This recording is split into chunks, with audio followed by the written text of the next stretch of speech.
ஒரு காடு. அங்கே புத்தர் அவர் பாட்டுக்கு நடந்து போய்கிட்டே இருக்கிறார்.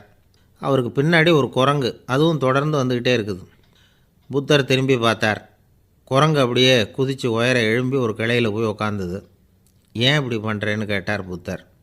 என்னை சாதாரணமாக நினைக்க வேணாம், நான் மகாமந்தி, என்னால் எல்லாம் முடியும், முடியாதுங்கிற வார்த்தையே என்னுடைய அகராதியில் கிடையாது, என்ன வேணும்னாலும் செய்வேன் அப்படின்னுது. அப்படின்னா ஒரு பந்தயம் வச்சுக்கலாமான்னார் இவர். ஓ வச்சுக்கலாமேன்னுது. வேறு ஒன்றும் இல்லை, இப்போ நீ மேலே எழும்பி அந்த கிளையில் உட்காந்தது மாதிரி அங்கேருந்து தாவி என் உள்ளங்கையில் உட்காரணும், அவ்வளவுதான் அப்படின்னார். அப்படி உட்காந்துட்டா என்ன பரிசு அப்படின்னு கேட்டது அது. சொர்க்கத்தில் இருக்கிற மாமன்னன் மரகத சக்கரவர்த்தியை என்னோட இருக்கும்படியாக கூப்பிட்டுக்கிறேன். அந்த சமயத்தில் அவருடைய அரியணை அங்கே காலியாகிடும், நீ அதில் போய் உட்காந்துக்கலாம். பந்தயத்தில் தோத்துட்டா ஒரு கல்ப காலம் இந்த பூமியில் வாழ வேண்டியிருக்கும், அதுக்கு பிறகு தான் என்கிட்ட வர முடியும், என்ன சொல்கிற அப்படின்னார். குரங்குக்கு தாவறது ஒரு பெரிய காரியமா? இது எனக்கு ரொம்ப சாதாரண விஷயம், என்ன இப்போவே தாவட்டுமா அப்படின்னுது. சரின்னு சொல்லி உள்ளங்கையை நீட்டினார். அவருடைய கை தாமரை இலை அளவுக்கு அப்படியே விரிஞ்சுது. குரங்கு சௌகரியமாக உட்கார்றதுக்காக. குரங்கு தாவறதுக்கு தயாராச்சு. அதுக்கு முன்னாடி ஒரு சின்ன யோசனை அதுக்கு. இந்த கிளையிலேருந்து அந்த கைக்கு தாவறது எனக்கு ரொம்ப அற்பமான ஒரு வேலை, இது ரொம்ப சாதாரணம், என்னுடைய கௌரவத்துக்கு இது சரியாக இருக்காது. அதனால் நான் என்ன பண்ண போகிறேன்னா, இங்கேருந்து கிளையிலேருந்து அப்படியே உயர எழும்ப போகிறேன். எழும்பி மேல் உலகம் போய் அங்கே ஒரு சுற்றிவிட்டு அதுக்கப்புறம் அங்கேருந்து நேராக இந்த கையில் உட்கார போகிறேன் அப்படின்னு நினச்சிது. என்ன யோசிக்கிற அப்படின்னார் புத்தர். ஒன்றும் இல்லை, இந்த பாயிரம் பார் அப்படின்னு சொல்லி தாவி உயர போயிட்டுது.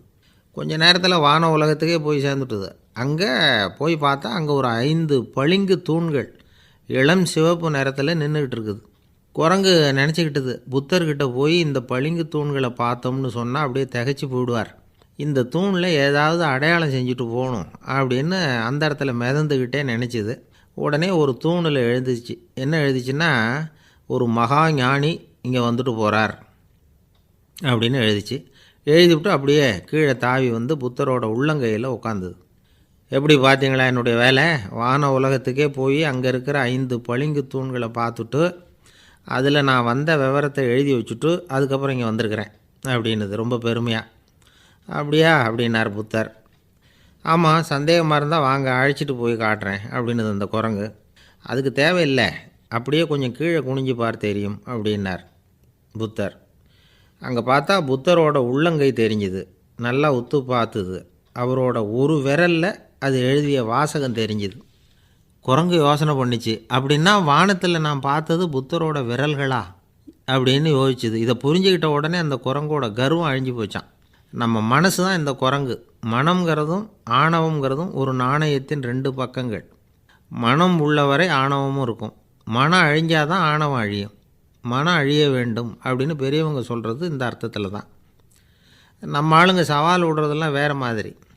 ஒருத்தன் ஒரு வாய்க்காலை தாண்டுறேன்னு பந்தயம் கட்டி தாண்ட முடியாமல் வாய்க்காலில் விழுந்து காலை உடச்சிக்கிட்டு கட்டு போட்டுக்கிட்டு வந்தான்.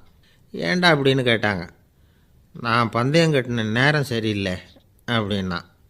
எப்படிறான்னு கேட்டிருக்காங்க. வாய்க்காலில் தண்ணி இருக்கிற நேரமாக பார்த்து பந்தயம் கட்டியிருக்கணும் அப்படின்னானா. ஒரு ஊரில் ஒரு ஆள் இருந்தான். அவனுக்கு ஒரே ஒரு மகள். அவளை நல்ல இடத்துல கட்டி கொடுக்கணும்னு ஆசைப்பட்டான். அதுக்காக மாப்பிள்ளை தேடிகிட்டு இருந்தான். அவன் கொஞ்சம் வசதியான ஆள், அதனால் நிறைய பேர் வந்தாங்க. இருந்தாலும் ஒரு நல்ல குணமுள்ள மாப்பிள்ளையாக இருக்கணும் அவன் எதிர்பார்த்தான். அப்படி இருக்கணும்னு தொடர்ந்து முயற்சி பண்ணான். கடைசியாக ஒரு 3 பேர் கிடைச்சாங்க. அந்த 3 பேரில் யாரை தேர்ந்தெடுக்கிறது, இதுதான் அவனுக்கு வந்த குழப்பம். இந்த நிலைமையில் ஒரு பெரியவரை தேடி போனான். அவர்கிட்ட தன்னுடைய பிரச்சனையை சொன்னான். அவர் கொஞ்சம் யோசனை பண்ணார். அதுக்கப்புறம் 3 பேரையும் கூப்பிட்டார். இதை பாருங்கப்பா, உங்கள் 3 பேருக்கும் 3 மாத கால அவகாசம் தர்றேன். நீங்கள் இப்போ போகலாம், 3 மாதம் கழித்து திரும்பி வரலாம். அப்படி வரும்பொழுது இந்த 3 மாத காலத்தில் நீங்கள் செஞ்ச நல்ல காரியம் ஏதாவது ஒன்று சொல்லணும். அதை வச்சு உங்களில் ஒருத்தரை நாங்கள் தேர்ந்தெடுத்துக்கிறோம் அப்படின்னு சொன்னாராம். 3 பேரும் சரின்னு சொல்லிவிட்டு திரும்பி போயிட்டாங்க. 3 மாதம் ஆச்சு. அதுக்கப்புறம் ஒரு நாள் திரும்பி வந்தாங்க. அவர் அவங்கள கூப்பிட்டு உட்கார வச்சார். அப்புறம் கேட்டார், இப்போ சொல்லுங்கள், இந்த 3 மாத காலத்தில் நீங்கள் செஞ்சுருக்கிற ஏதாவது ஒரு நல்ல காரியத்தை சொல்லுங்க அப்படின்னார். முதல்ல ஒருத்தன் எழுந்திரிச்சு நின்னான். ஐயா, எங்கள் அப்பா இறந்த பிறகு அவரோட கணக்கு வழக்குகளை எடுத்து பார்த்துக்கிட்டு இருந்தேன்.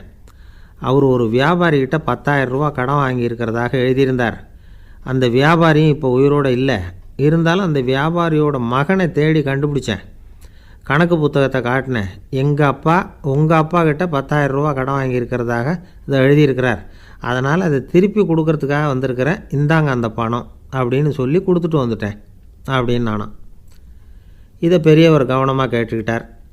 அதுக்கப்புறம் 2வது இளைஞன் எழுந்திரிச்சான். ஐயா, நான் போன மாதம் ஒரு நாள் ராத்திரி வேளையில் ஒரு காட்டுப்பாதை வழியாக எங்கள் ஊருக்கு போய்கிட்டு இருந்தேன். அந்த சமயத்தில் அந்த வழியாக வந்துக்கிட்டு இருந்த ஒரு வழிப்போக்கர்கிட்ட 4-5 திருடர்கள் வம்பு வளர்த்து அவர்கிட்ட இருந்த பொருளை எல்லாம் கொள்ளையடிச்சிக்கிட்டு இருந்தாங்க. நான் உடனே ஒரு குச்சியை எடுத்துகிட்டு ஓடினேன். அந்த திருடர்களை அடித்து விரட்டினேன். பொருளையெல்லாம் மீட்டு அந்த வழிப்போக்கர்கிட்ட ஒப்படைச்சேன். அவரை பத்திரமா அழைச்சிக்கிட்டு போய் அவர் வீட்டில் விட்டுட்டு வந்தேன் அப்படின்னு நானும். இதையும் பெரியவர் கவனமாக கேட்டுக்கிட்டார். அடுத்தபடியாக 3வது இளைஞன் எழுந்திரிச்சான். ஐயா, போன மாதம் ஒரு நாள் நான் ஒரு மலைப்பாதை வழியாக போய்கிட்டு இருந்தேன். மலைப்பாதை விளிம்பில் ஒரு மதகு கட்டை, அது மேலே ஒரு ஆள் படுத்து தூங்கிட்டு இருந்தான். அந்த பக்கம் தவறி உருண்டு விழுந்திருந்தான்னா அதில் பாதாளம். அது மலையடி வாரத்தில் போய் தான் விழணும். அவ்வளவு பள்ளம். அது தெரியாமல் அவன் பாட்டுக்கு தூங்கிட்டு இருந்தான். நான் உடனே அவன்கிட்ட ஓடி போய் குனிஞ்சு அவன் முகத்தை பார்த்தேன். அப்போ தான் புரிஞ்சுது, அவன் ஏற்கனவே எனக்கு தெரியும். அவனை எனக்கு நிறைய கெடுதல் பண்ணியிருக்கிறான், இடைஞ்சல் கொடுத்தவன். இருந்தாலும் ஐயோ பாவம்னு நினச்சி அவனை எழுப்பி பாதுகாப்பாக வேற ஒரு இடத்துல படுக்க வச்சுட்டு வந்தேன் அப்படின்னு நானும். பெரியவர் இதையும் கேட்டுக்கிட்டார். அதுக்கப்புறம் அவங்க 3 பேரையும் பார்த்து, நீங்கள் போகலாம், நாங்கள் யோசித்து முடிவு பண்ணி உங்களுக்கு சொல்லி அனுப்புகிறோம் அப்படின்னாராம். அந்த இளைஞர்கள் புறப்பட்டு போயிட்டாங்க. அதுக்கப்புறம் அந்த பெண்ணோட அப்பாவை பார்த்து சொன்னார், இந்த 3 பேருமே நல்ல பிள்ளைங்க தான், அதில் ஒன்றும் சந்தேகம் இல்லை. இருந்தாலும் இந்த 3 பேர் செஞ்ச செயல்களையும் ஒப்பிட்டு பார்க்க வேண்டியிருக்கு. முதல் இளைஞன் நேர்மைக்கு எடுத்துக்காட்டாக விளங்குறான். இந்த காலத்தில் இது மாதிரி இளைஞர்களை பார்க்குறது ரொம்ப கஷ்டம்தான். இருந்தாலும் அவன் கடமையை தான் செஞ்சான். 2வது இளைஞன் நல்ல வீரன், தைரியசாலி. ஒரு வீரன் எதை செய்யணுமோ அதைத்தான் இவன் செஞ்சான். இவன் ஒரு லட்சிய மனிதன். 3வது இளைஞன் தன்னுடைய பகைவனுக்கே உதவி செஞ்சுருக்கான். அவன் உயிரை காப்பாற்றியிருக்கிறான். பகைவனுக்கு அருள்வதுங்கிறது ஒரு சாதாரண மனுஷனால் செய்யக்கூடிய காரியம் இல்லை. பகையை மறக்கிறதும் பகைவனுக்கு அருள்வதும் தெய்வீக பண்புகள். அதனால் இவனையே உன்னுடைய மகளுக்கு ஏற்ற மாப்பிள்ளையாக தேர்ந்தெடுக்கலாம் அப்படின்னு சொன்னாங்களாம். ஒரு நல்ல நாளில் அவங்களுக்கு திருமணம் நல்ல விதமாக நடந்து முடிஞ்சுதான். இது சுவாமி சின்மயானந்தர் சொல்லியிருக்கிற ஒரு கதை. இதிலேருந்து நாம் புரிந்து கொள்ள வேண்டிய ஒரு கருத்து, நமக்கு கெடுதல் பண்ணவங்களுக்கும் நாம் நல்லது செய்யணும். ஆனால் நடைமுறையில் அப்படி நம்மளால் செய்ய முடியறதில்ல. அதுதான் சிக்கல். நம்மால் ஒருத்தங்கிட்ட கேட்டேன், ஏண்டா உன்னுடைய பகைவன் ஒருத்தன் அது மாதிரி ஒரு மலைப்பாதை மதகு கட்டையில் படுத்திருந்தா உடனே நீ என்ன நினைப்ப அப்படின்னு கேட்டோம். இது ஒரு அருமையான சந்தர்ப்பம்னு நினைப்பேன் அப்படின்னா. எதுக்குன்னு கேட்டோம். அவனை அந்த பக்கமாக உருட்டி கீழே தள்ளுறதுக்கு அப்படின்னா. ஒரு காடு, நல்ல மரம்லாம் செழிச்சு இருந்தது. அப்படிப்பட்ட காட்டில் ஒரு சாது இருந்தார். அவர் எப்படின்னா எப்போவும் ஒரு மரத்தடியில் உட்காந்துருப்பார். ஏன்னா அவருடைய இருப்பிடமே அதுதான். அவர் என்ன பண்ணுவார், 3 கல் வச்சுருந்தார். செங்கல் மாதிரி இருக்கும், ஆனால் அதை விட கொஞ்சம் பெருசாக இருக்கும். எதுக்கு அந்த 3 கல்லுன்னா அதுதான் அவருடைய படுக்கை. அதாவது தூங்குறப்ப ஒரு கல்லை தலைக்கு கீழே வச்சுக்குவார், இன்னொரு கல்லை இடுப்புக்கு கீழே வச்சுக்குவார், இன்னொரு கல்லை காலுக்கு கீழே வச்சுக்குவார். உடம்பை ஒரு அப்படியே ஒரு தகட்டால் மூடிக்குவார். அப்படியே தூங்கி போடுவார். மழை பெய்யுதுன்னு வச்சுங்க, அவர் உடம்பு 3 கல் மேலே இருக்குதா, அதனால் தண்ணி அடியில் ஓடி போடும், உடம்பு நனையாது. மேலே தகடு இருக்கிறதுனால மழையும் உடம்புல படாது. அவர் தூக்கமும் கெடாது, நிம்மதியாக தூங்குவார். பகலில் அந்த 3 கல்லையும் ஒரு சேர ஒரு அடுப்பு மாதிரி வச்சு அது மேலே உட்காந்துக்குவார். அதனால் பாம்பு பூச்சி எதுவும் அவரை தொந்தரவு பண்ணுறதில்ல. அது பாட்டுக்கு நடந்து போயிடும். அவர் பாட்டுக்கு நிம்மதியாக இருப்பார். யாராவது எதையாவது கொண்டுகிட்டு கொடுத்தா அதை வாங்கி சாப்பிடுவார், அவ்வளவுதான். ஒரு நாள் அந்த நாட்டு அரசன் காட்டுக்கு வேட்டையாட வந்தான். அந்த வழியாக வந்தப்போ இந்த சாது படுத்துருக்கிறத பார்த்தான், பரிதாபப்பட்டான். ஐயோ பாவம், இவர் இப்படி இந்த கல் மேலே உடம்பை வச்சுக்கிட்டு தூங்குறாரே, என்ன பாடுபடுவார். இவரை நாம் அரண்மனைக்கு அழைச்சிட்டு போய் சுகமாக நிம்மதியாக இருக்கிறதுக்கு வழி செஞ்சு கொடுப்போம், அது ரொம்ப நல்லாயிருக்கும் அப்படின்னு நினச்சான். அப்படி நினச்சிக்கிட்டே அரண்மனைக்கு வந்துட்டான். அதுக்கப்புறம் ஒரு பல்லக்கையும் 2 சேவகர்களையும் காட்டுக்கு அனுப்பி அந்த சாதுவை மெதுவாக இங்கே அழைச்சிட்டு வந்துடுங்க அப்படின்னு சொல்லி அனுப்பி வச்சான். இவங்க போய் அவர்கிட்ட விவரத்தை சொன்னாங்க. எனக்கு என்னத்துக்கு அரண்மனை வாசம் அப்படின்னார். இருந்தாலும் மன்னர் உத்தரவு, நீங்கள் அவசியம் வரணும் அப்படின்னாங்க இவங்க. சரின்னு சொல்லிவிட்டு வேறு வழி இல்லாமல் புறப்பட்டார். புறப்படும் பொழுது என்ன பண்ணார்னா, மறக்காமல் அந்த 3 கல், ஒரு தகடு அதையும் எடுத்து பல்லக்கில் வச்சுக்கிட்டார். என்னத்துக்கு இதையெல்லாம் எடுத்து வைக்கிறாரு அப்படின்னு சொல்லி அவங்க யோசனை பண்ணாங்க. இருந்தாலும் அதை பற்றி ஒன்றும் கேட்கல. பேசாமல் அவரை அழைச்சிட்டு போய் அரண்மனையில் விட்டுட்டாங்க. அரசன் ஓடி வந்தான், வரவேற்றான், அறுசுவை உணவு படைத்தான். அவர் படுக்கிறதுக்கு தங்க கட்டில், பட்டு மெத்தை, இப்படி எல்லாம் ஏற்பாடு பண்ணி வச்சான். இங்கே படுத்து ஓய்வு எடுத்துங்க அப்படின்னு சொல்லிவிட்டு அவன் பாட்டு போயிட்டான். மறுநாள் காலையில் வந்து பார்க்குறான், சாது படுத்துருக்கிறார். எப்படி தெரியுமா? அந்த பட்டு மெத்தை மேலே 3 கல்லையும் வச்சு வழக்கம் போலவே அது மேலே படுத்துருக்கிறார். அதுக்கு மேலே தகடு. அரசன் பார்த்துட்டு அதிர்ச்சி ஆகிட்டான். என்ன சுவாமி இப்படி அப்படின்னா, சாது சொன்னார், எனக்கு தேவையும் இல்லை குறையும் இல்லை, எல்லா இடத்துலையும் எனக்கு ஒரே மகிழ்ச்சி தான் அப்படின்னார். மகிழ்ச்சிங்கிறது தங்க கட்டிலேயோ பட்டு மெத்தையிலேயோ இல்லை, அது மனசில் இருக்கிற ஒரு விஷயம். உண்மையான மகிழ்ச்சிக்கு வழி மனப்பக்குவம் அப்படிங்கிறது அந்த அரசனுக்கு புரிஞ்சுதான். இந்த காலத்தில் ஒரு சாமியார், அவரை தேடி ஒரு சீடன் வந்தான். என்னாச்சு தெரியுமா? சுவாமி, எனக்கு நிம்மதி வேணும், அதுக்கு என்ன வழின்னு கேட்டான். சாமியார் நிமிர்ந்து பார்த்தார். அப்புறம் சொன்னார், நீ ஏகப்பட்ட பேர்கிட்ட கடன் வாங்கியிருக்கிற, அதையெல்லாம் திருப்பி கொடுத்தா தான் உனக்கு நிம்மதி கிடைக்கும்னார். இவனுக்கு ஆச்சரியம். அது எப்படி சாமி, அவ்வளவு கரெக்டாக நான் கடன் வாங்கினதை கண்டுபிடிச்சிங்க அப்படின்னா, உனக்கு கடன் கொடுத்து சாமியாராக போனதே நான் தான்ப்பா, அதனால தான் இந்த கதிக்கு வந்தேன். என்கிட்டயே நிம்மதிக்கு வழி கேட்குறியே, அதுதான்டா வேதனை அப்படின்னாராம் அவர். ஒரு அம்மா, அவங்களுக்கு 35 வயசு இருக்கும். குடும்பத்தில் எந்த கஷ்டமும் இல்லை. இருந்தாலும் காரணம் இல்லாமல் பிள்ளைங்க பேரில் கோவப்படுறது, எரிஞ்சு விழுறது அவங்க வழக்கம். பிள்ளைங்க அழும், உடனே அவங்க மனசும் சங்கடப்படும். இன்னொரு அம்மா, நல்ல வேலையில் இருக்கிறவங்க, வாரத்துக்கு ஒரு தடவையாவது தலைவலி வந்துடும். இவங்களுக்கெல்லாம் உடம்புல எந்த கோளாறும் இல்லை, மனசு மட்டும் சரியாக இருக்காது. தூக்க மாத்திரை கையில் வச்சுருப்பாங்க. 30-35 வயசுடைய பெண்களுக்கு சர்வசாதாரணமாக காணப்படுகிற மனக்கோளாறு இது. இதுக்கு பேர் மனவாட்டம், டிப்ரெஷன், மனமடிவு அப்படின்னு சொல்லலாம். இந்த நோய்க்கு அறிகுறி என்ன தெரியுமா? மனசில் வருத்தமான உணர்வு இருக்கும், அடிக்கடி அழலாம் போல தோணும். முன்னால் எல்லாம் எந்தெந்த செயலில் ஆர்வம் இருந்ததோ அதெல்லாம் குறைஞ்சிரும், அல்லது சுத்தமாகவே ஆர்வம் இல்லாமல் போயிடும். சில பெண்கள் இளம் வயசில் பக்கத்தில் இருக்கிறவங்க கிட்ட கலகலப்பாக பேசுவாங்க, வீட்டை அலங்கரிக்கிறதுல ஆர்வம் இருக்கும். இப்போ அதிலெல்லாம் ஆர்வம் இல்லாமல் போயிடும். எந்த வேலை செஞ்சாலும் சீக்கிரம் களைப்பு அடைஞ்சுடுறது மாதிரி ஆகிடும்.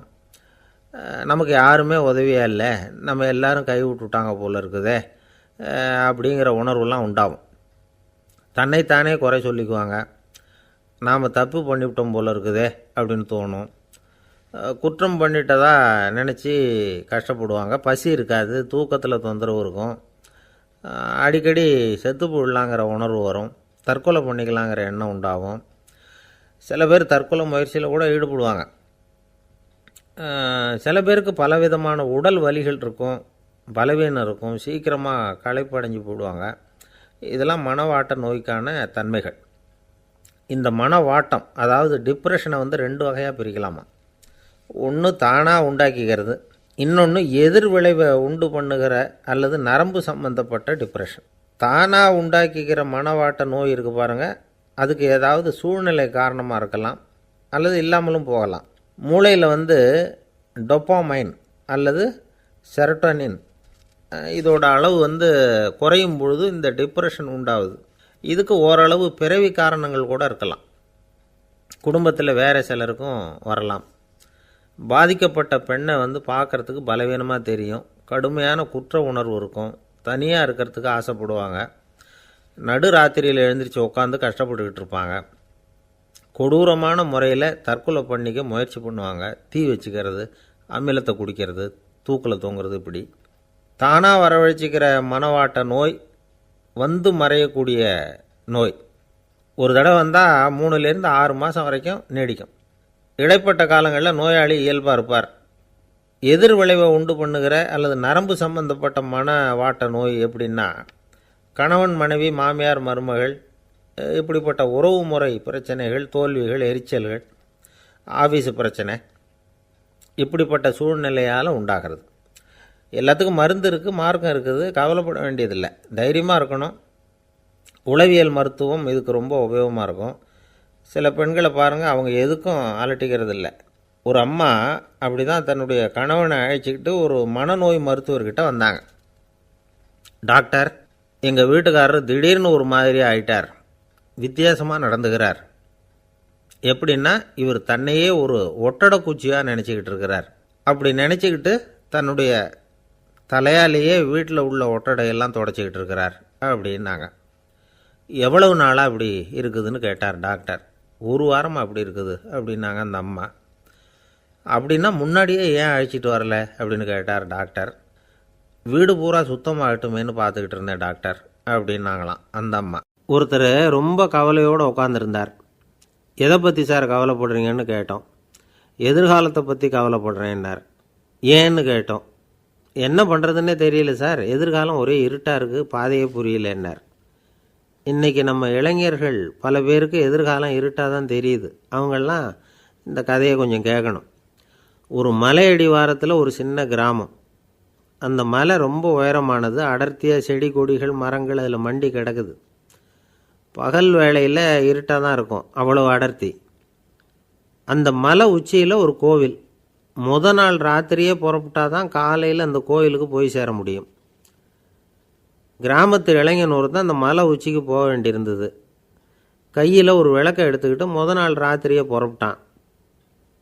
புறப்பட்டு போனவன் கிராமத்து எல்லையிலேயே நின்றுட்டான். ஏன் தெரியுமா? அவன் கையில் இருந்த விளக்கோட வெளிச்சம் 10 அடி தூரத்துக்கு தான் தெரியுது. அது வரைக்கும் தான் பாதை தெளிவாக இருக்குது. அதுக்கு அப்பாலெல்லாம் ஒரே இருட்டாக இருக்குது, பாதை புரியல. இவன் யோசனை பண்ணி பார்த்தான். மனசுக்குள்ள ஒரு சந்தேகம். 10 அடி தூரம் தானே வெளிச்சம் தெரியுது, அப்படின்னா நாம் 10 அடி தூரம் தானே போக முடியும். அதுக்கும் அந்தாண்ட ஒரே இருட்டாக இருக்குதே, அதில் எப்படி நாம் நடந்து போகிறது?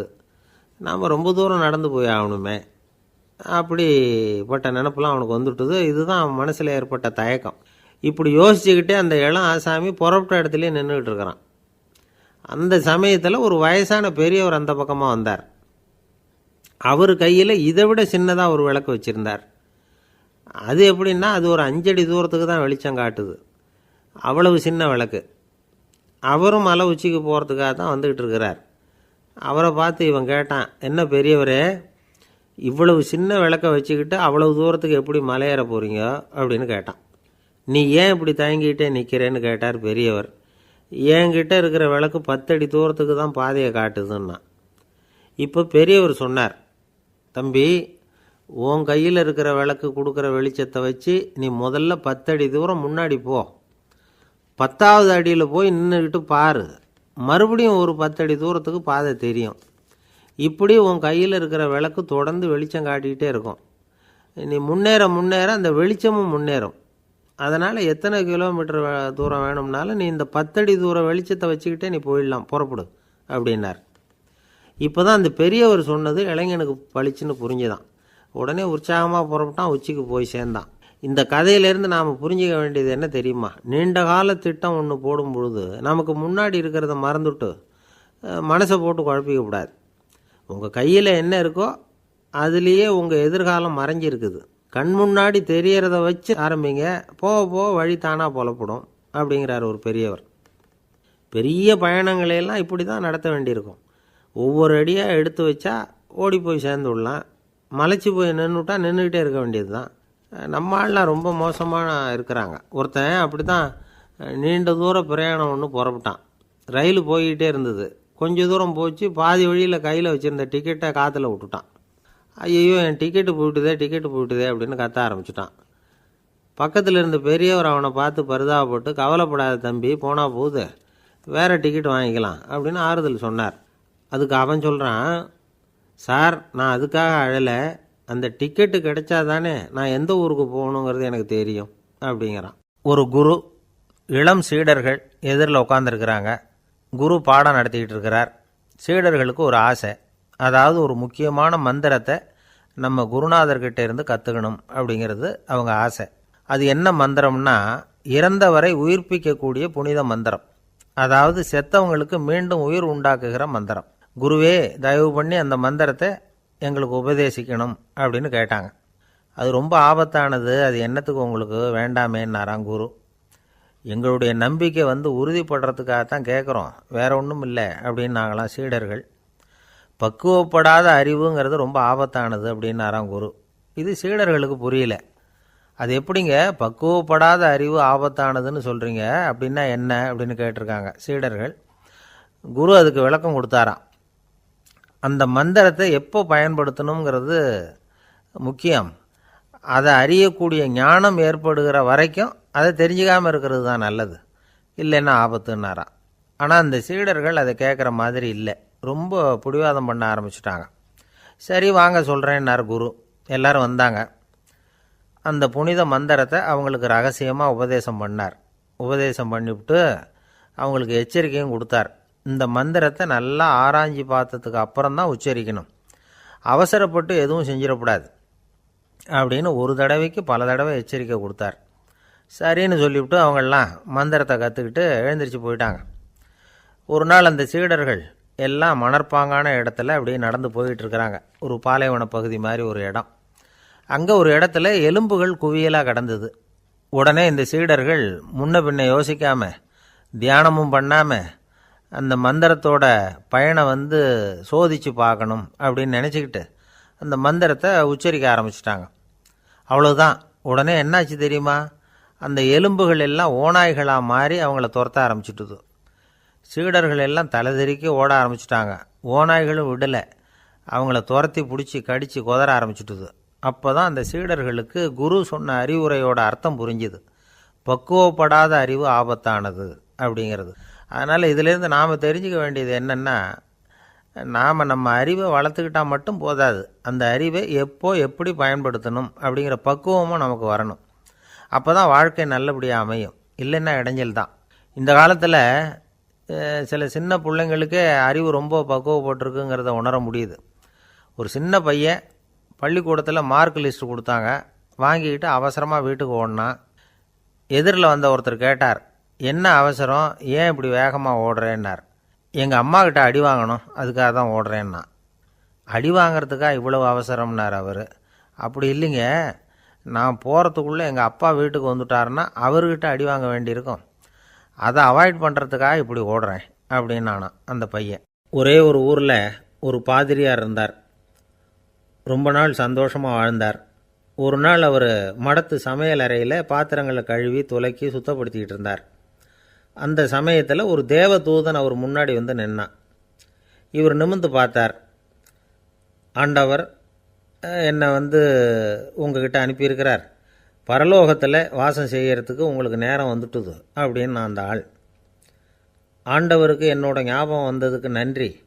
ஆனாலும் இப்போ இங்கே நீயே பாரு, எவ்வளவு பாண்டங்கள் பாக்கி இருக்குது, இவ்வளவையும் நான் சுத்தப்படுத்த வேண்டியிருக்கு. நான் நன்றி கெட்டவனாக இருக்க விரும்பலை.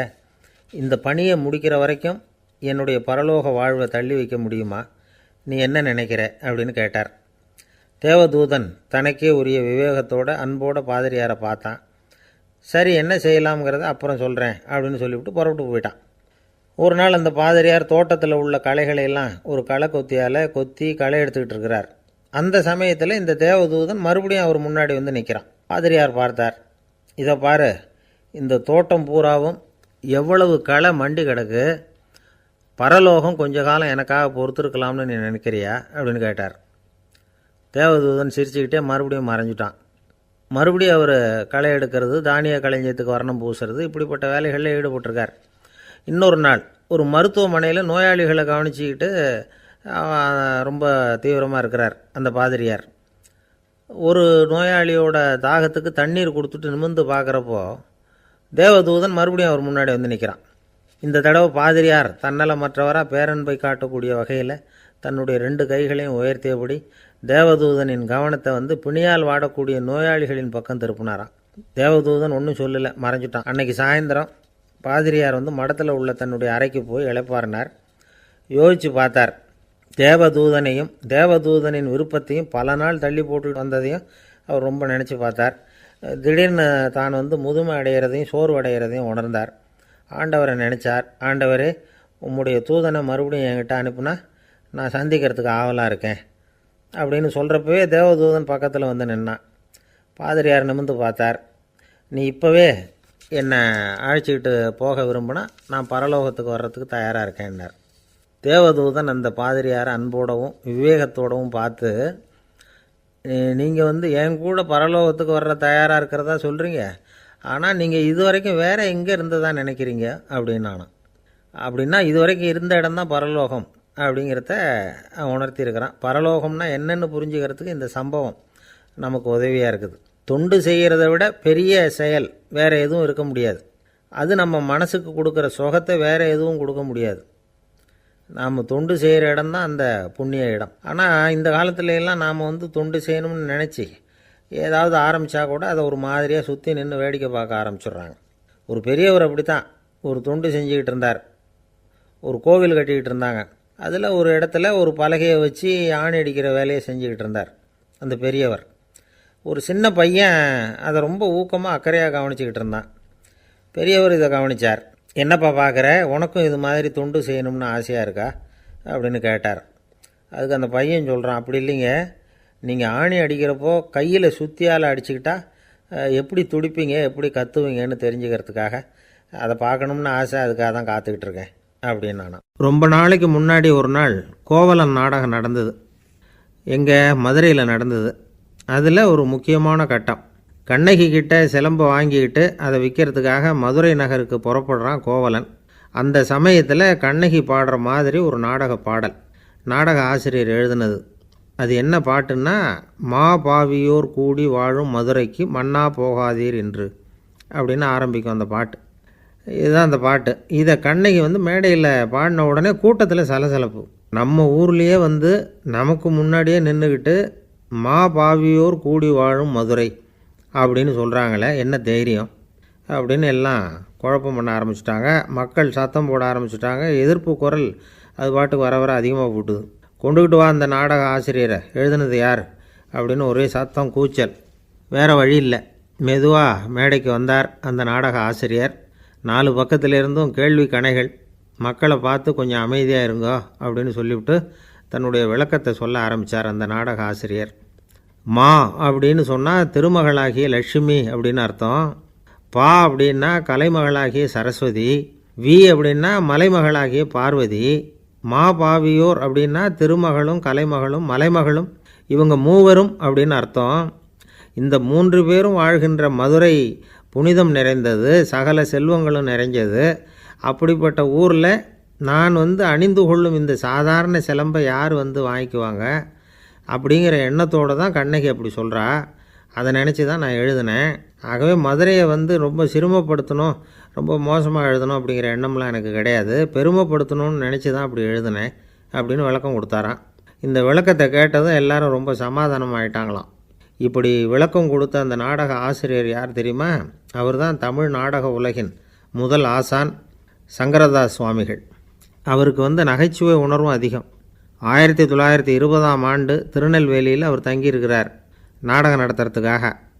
அவர் தங்கியிருந்த வீட்டில் கொசு மூட்டைப்பூச்சி அதிகமாக இருந்திருக்கு. அவரால் தூங்கவே முடியல. அவர் அனுபவித்த தொல்லைகள் ஒரு பாட்டாக உருவாச்சு. வேடிக்கையாக ஒரு பாட்டு எழுதினாராம். மூட்டையும் கொசுவும் ஒரு வீட்டிலே மீட்டிங் போட்டால் முன்னே நிற்க யாரால் முடியும்? கொசு மோகன ராகம் போல சத்தம் போட்டு முன்னே நின்று செய்திடும் யுத்தம். இதை மறுநாள் நாடகத்தில் கோமாளி வேஷம் போட்ட ஒரு சிறுவனை விட்டு பாட வச்சுருக்கார். எல்லாரும் சிரித்து ரசித்தாங்களாம். சங்கரதாஸ் சுவாமிகள் கல்யாணமே பண்ணிக்கல, துறவி மாதிரியே வாழ்ந்திருக்கார். தமிழ் நாடக கலைக்கு தன்னையே அர்ப்பணம் பண்ணிக்கிட்டவர் அவர். 1922 நவம்பர் மாதத்தில் ஒரு நாள் புதுச்சேரியில் அவர் வாழ்க்கை முடிஞ்சுது. அப்போ அவருக்கு வயசு 55. சங்கரதாஸ் சுவாமிகள் நாடக ஆசிரியர் மட்டும் இல்லை, மேடை நாடக இயக்குனர், தயாரிப்பாளர், அவரே ஒரு சிறந்த நடிகர். ஒரு தடவை சாவித்திரி நாடகத்தில் இவர் யமதர்மனாக வேஷம் போட்டு நடிச்சிருக்கிறார். நாடகம் பார்த்துக்கிட்டு இருந்த கருவுற்ற ஒரு பெண்மணிக்கு பயத்தினால அங்கேயே குழந்தை பிறந்துட்டு தான். அந்த நிகழ்ச்சிக்கு அப்புறம் இவர் இந்த வேஷம் போடுறப்போலாம் ஜனங்களுக்கு முன்கூட்டியே எச்சரிக்கை கொடுக்க ஆரம்பிச்சிருவாராம். அதாவது அப்படி யாராவது பயப்படுறவங்க இருந்தால் கொஞ்சம் கண்ணை மூடிங்க அல்லது எழுந்திரிச்சு போடுங்கன்னு. நடிப்புன்னா அப்படிலாம் இருக்கணும். இந்த காலத்தில் நடிகர் ஒருத்தர் சொன்னார், சார் நான் இந்த நாடகத்தில் நடிக்கிறப்போ முகத்தில் நவரசங்களையும் காட்டி நடித்தேன், உணர்ச்சிகளை எல்லாம் என்னால்